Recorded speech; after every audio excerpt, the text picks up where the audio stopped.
ഒരേ ഒരു കാര്യം നിങ്ങൾ നീറ്റായിട്ട് ചെയ്യുകയാണെന്നുണ്ടെങ്കിൽ എന്തായാലും ഓവറോൾ നിങ്ങൾക്ക് പ്രോഫിറ്റ് ആവുന്നുണ്ടോ? ട്രേഡിങ്ങിൽ ബഹുഭൂരിപക്ഷം വരുന്ന ആൾക്കാരും ലോസിലെന്നറിയാലോ. അതിനുള്ള കാരണങ്ങളായിട്ട് പറയുന്നത് ചാർട്ട് കൃത്യമായിട്ട് റീഡ് ചെയ്യാറിയില്ല, മാർക്കറ്റിനെ പറ്റി നല്ല നോളേജ് ഇല്ല, കൃത്യമായിട്ടുള്ള സ്ട്രാറ്റജീസ് ഇല്ല എന്നതൊക്കെയാണ് കാരണങ്ങളായിട്ട് പറയുന്നത്. പക്ഷെ ഒരേ ഒരു കാര്യം നിങ്ങൾ നീറ്റായിട്ട് ചെയ്യുകയാണെന്നുണ്ടെങ്കിൽ എന്തായാലും ഓവറോൾ നിങ്ങൾക്ക് പ്രോഫിറ്റ് ആവുന്നുണ്ടോ? റിസ്ക് റിവാർഡ് റേഷ്യോ, ഇതാണ് ഞാൻ പറഞ്ഞ കാര്യം. റിസ്ക് റിവാർഡ് റേഷ്യോ കറക്റ്റായിട്ട് മാനേജ് ചെയ്യാൻ പറ്റുന്ന ഒരാൾക്ക് നല്ല രീതിയിൽ പ്രോഫിറ്റ് ആവാൻ പറ്റുന്നുണ്ട്. ഉദാഹരണത്തിന് ഒരു ട്രേഡർ കൃത്യമായിട്ടുള്ള മാർക്കറ്റ് നോളജ് ഒന്നുമില്ല, കണ്ണും പൊട്ടി ട്രേഡ് എടുക്കുന്ന ഒരാൾ, പക്ഷേ അയാൾ റിസ്ക് റിവാർഡ് റേഷ്യോ കറക്റ്റായിട്ട് വയ്ക്കുന്നുണ്ടെന്ന് വിചാരിക്കാം.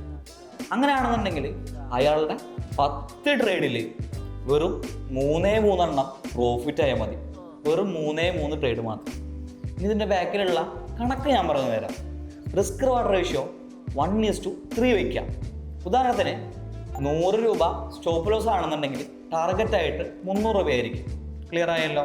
അങ്ങനെയാണെന്നുണ്ടെങ്കിൽ 7 ട്രേഡ് ലോസ് വരുമ്പോൾ എത്ര രൂപ ലോസ് വരും? 700 രൂപ. അറ്റ് എ ടൈം ബാക്കി വരുന്ന 3 ട്രേഡും പ്രോഫിറ്റ് ആവുന്നു. അങ്ങനെയാണെന്നുണ്ടെങ്കിലോ 3 × 300 900 രൂപ പ്രോഫിറ്റ്. ഇതിൻ്റെ ഫൈനൽ റിസൾട്ട് നോക്കിയാലോ ഓവറോൾ 200 രൂപയായിരിക്കും പ്രോഫിറ്റ് കാണുന്നുണ്ടാവുക. ഇതാണ് റിയൽ ഫാക്ട്. 10 ട്രേഡിൽ വെറും 3 മാത്രം പ്രോഫിറ്റ് ആയിട്ടുള്ളൂ. എങ്കിൽ കൂടി നമുക്ക് ഓവറോൾ പ്രോഫിറ്റ് ആക്കാൻ പറ്റുന്നുണ്ട്.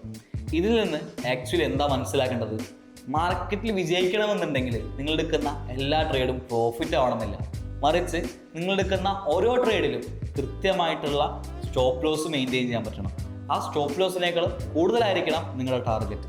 ഈ രീതിയിൽ ചെയ്തു കഴിഞ്ഞാൽ ഉറപ്പായിട്ടും 100% ഉറപ്പായിട്ടും ഒരു ബേസിക് ഐഡിയ ഉള്ള ആളുകൾക്ക് പോലും മാർക്കറ്റിൽ നല്ല രീതിയിൽ സക്സസ് ആവാൻ പറ്റുന്നുണ്ടോ?